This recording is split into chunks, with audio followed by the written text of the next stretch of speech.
రైతు భరోసాలో బీఆర్ఎస్ హయాంలో జరిగిన పొరపాట్లు మళ్లీ జరగకుండా జాగ్రత్తలు తీసుకుంటున్నట్లు చెప్పారు మంత్రి జూపల్లి కృష్ణారావు.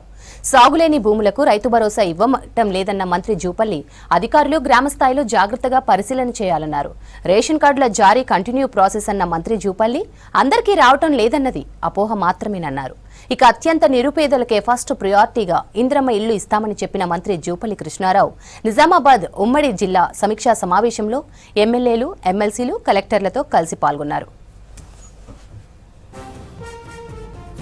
బంగారుపల్లెల్లో అధికారాన్ని అప్పచెప్పడం మాట్లాడడం జరిగింది. తీరా చూస్తే దయనీయం, అంటే దుర్భరమైనటువంటి దయనీయమైన పరిస్థితి. నెలకు 6,500 కోట్ల రూపాయలు వడ్డీ కట్టాల్సి వస్తాము. గతంలో సంవత్సరానికి 6,000 కోట్ల రూపాయలు వడ్డీ ఉంది. అయినా కూడా ఈ రోజున 15,000 రూపాయలు ఇస్తామని చెప్పి అది 12,000 ఇస్తా ఉన్నాం. సో గత 10 సంవత్సరాల కంటే ఈ రోజున 2,000 పెంచి ఇచ్చేప్పుడు ఏర్పాటు చేస్తా ఉన్నాం, శాంక్షన్ ఇస్తా ఉన్నాం.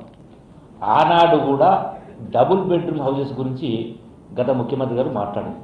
ఆ డబుల్ బెడ్రూమ్ ఇస్తే నా నియోజకవర్గంలో కూడా 1,400 ఇళ్ళు మంజూరు జరిగింది. 7 పర్యాయ టెండర్ పిలిస్తే కూడా ఒక్కరు కూడా రాదు.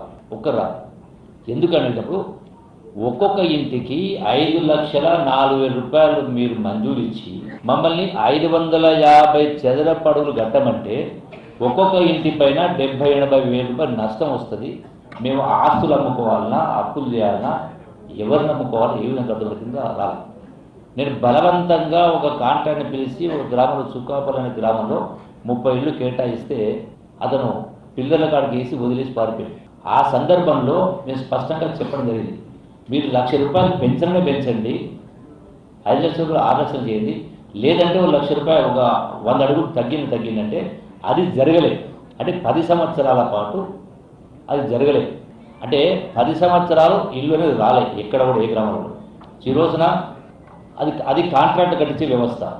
ఈరోజు కాంట్రాక్ట్ కాదు, ఎవరి ఇల్లు వాళ్ళే కట్టుకోవాలన్న కింద ఇబ్బంది పెట్టింది. అందుకనే 5 లక్షల రూపాయలు ఎంతైతే కట్టాడు, డీజెస్ 2-3 డీజెస్ ఇస్తా ఉన్నాం. దీన్ని అభినందించాలి. 10 సంవత్సరాలు ఏమీ లేకపోయినా ఈనాడు ఇస్తా ఉన్నప్పుడు అభినందించాలి.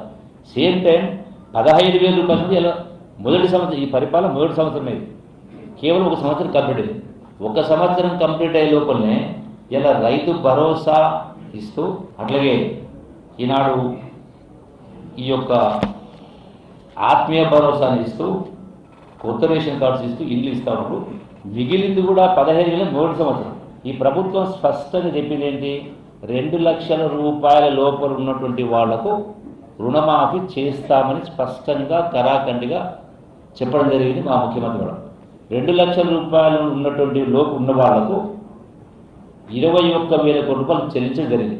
ఇందులో కొందరికి రారా అటు అది కూడా ఏంటంటే స్పెషల్లీ కోఆపరేటివ్ బ్యాంక్స్లో కొన్ని ప్రీ ఆడిట్ చేయని కారణంగా కొందరు మిగిలిపోయినవి. అంటే యూ హ్యావ్ టు అప్రిషియేట్. ఇక మనం ఇంకా డెప్త్ పోయి మాట్లాడాలంటే ఇది రాజకీయ వేదిక కాబట్టి కరెక్ట్ కూడా కాదు. డెఫినెట్గా ఉన్నటువంటి ఆర్థిక పరిస్థితిలో ఇప్పుడు ఇందుకు దీనిలో మాట్లాడిన దానిలో నిన్న కూడా కొంచెం మాట్లాడడం జరిగింది. ఈవెన్ గ్రామ పంచాయతీ రోజు ముందుగా శాలరీస్ రాలేదు. ఇప్పుడు ఈ ప్రభుత్వం అధికారులకు వచ్చిన సందర్భంలో 40,000 కోట్ల రూపాయల బిల్స్ పెండింగ్ ఉన్నాయి. వాటిని ఒక్కొక్కటిగా ఇచ్చేట్టు ఏర్పాటు చేసాము.